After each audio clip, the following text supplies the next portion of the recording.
dear students. We will start a new topic today, that is the verb. But first of all, what is a verb? In simple sentence, a verb is a doing word. It can express a physical action like swim, play, write, or a mental action to think, guess, consider, or a state of being to be, exist, appear. We will talk at length about the state of being or the mental action later on. For now, we will just try to stress upon the physical action. That is swim, play, ride, dance, buy, and so on and so forth.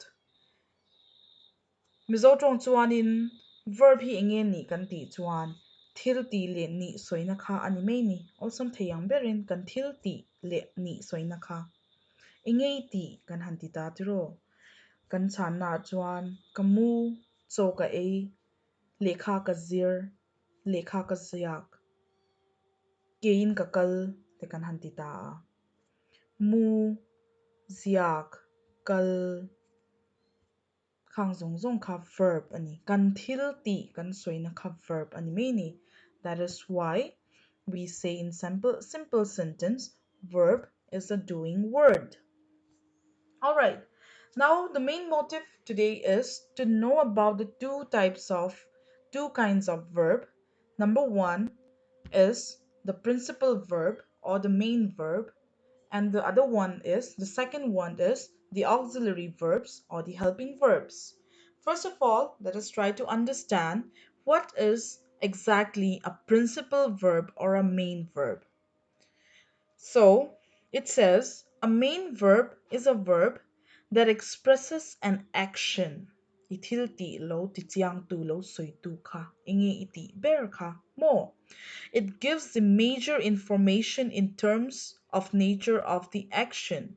For example, write, eat, buy, sing, dance. For here I've given the examples like play, run, lift, dance, sit. Okay, and what is auxiliary verbs or helping verbs? We might not be very familiar with the word auxiliary verbs, but we must have heard many times our teachers, our parents telling us helping verbs. Use those helping verbs. What exactly is helping verbs? Heng helping verbs hianin main verb emo principal verb tan hian eng na nge an tho. Enge an poi mo na. Mo kan ti chuanin listen carefully. Auxiliary verb or the helping verb does not give major information in terms of an action. It tells more about the time of the action. So it is much more related to the tense.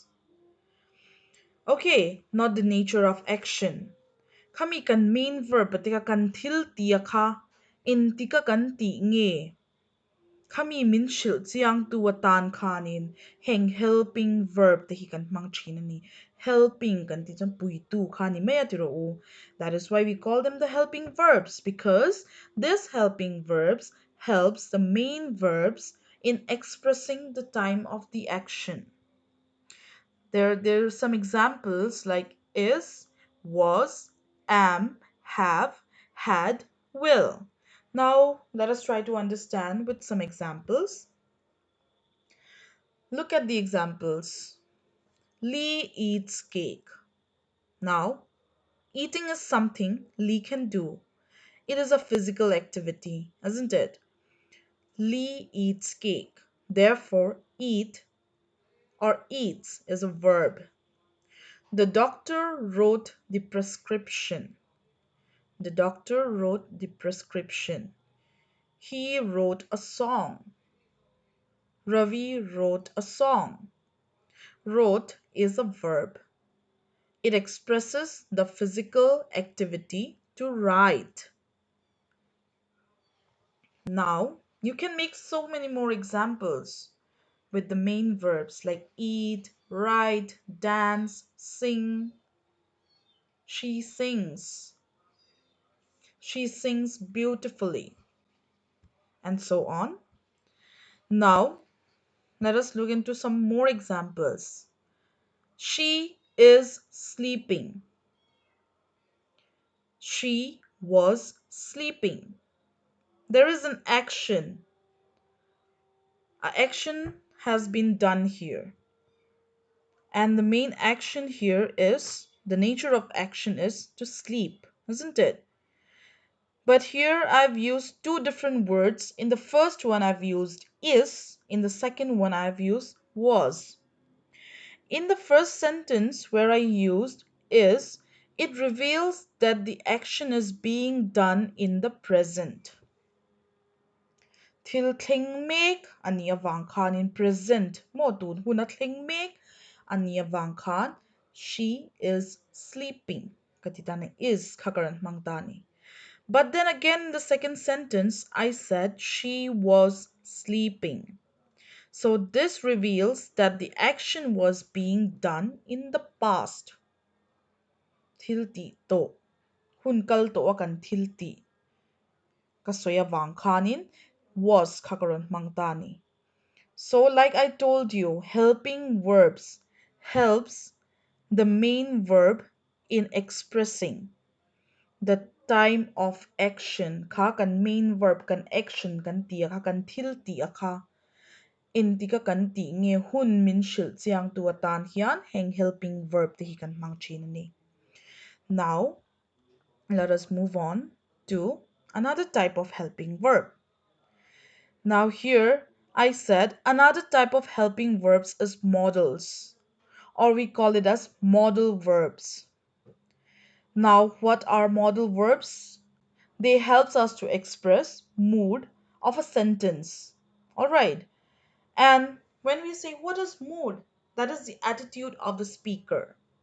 Suppose there are so many sentences there that are spoken on a daily basis with different kind of people that we meet.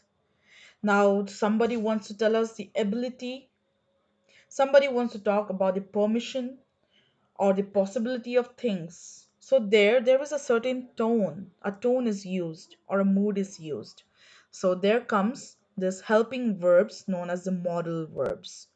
Okay, see, I've given you examples: can, could, might, may, shall, will, would, should, ought to, must. I've given you some examples here. You can see Lee can ride a bike. I did not simply say Lee ride a bike. I want to express the ability to ride a bike by a certain person. So I said Lee can ride a bike. In the second sentence, they might win the game. I'm talking about the possibility. May they. An chak may they. Katini may they thu chau ha ka soi ka rin thu kha ka ron soi ta ni ka chiang si lo wa. Chu wan kan chian lo chuan rin thu ba kan soi thei lo dro. Chu wangin I made a prediction that they might win the game. She might win the race. She might top in her class. Might, the possibility, the chances. In the third sentence, a student must take his exams. Here I'm talking about the necessity. Thil nge nge tu radwan. No pang ti chuan in exam an machon nge nge tur ani. That is why I use the word must after the verb take. Now, in the fourth sentence, you may go now. Here I'm just giving a permission to someone.